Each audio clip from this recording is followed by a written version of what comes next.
Ar ko man ir tas gods runāt? Ar Klāva Ozoliņu. 20 plus, ar wakeboard dēli visdrīzāk Liquid Force, apmēram 143 cm gara. Konkurentiem vislabāk gribētu parādīt triku, nevienam nenodarīt pāri, tā skaitā man pašam ir pieredze. Man mērķis sacensībām varētu būt pirmo gadu nobraukt visus sacensību posmus. Pirmajā pieciniekā jau vajadzētu tikt. Sargiet jūs ar visu sevi.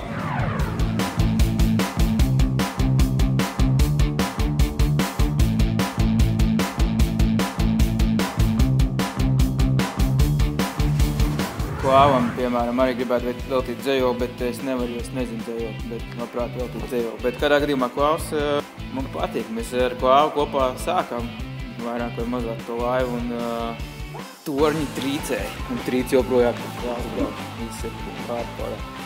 Bet ļoti labi. Klāvs ir cilvēks, kurš 40 minūšu setā var iemācīties 4 jaunus trikus. Neko nevar pieļaut. Pa Klāviņu es varu tikai pateikt to no pain, no gain, ja.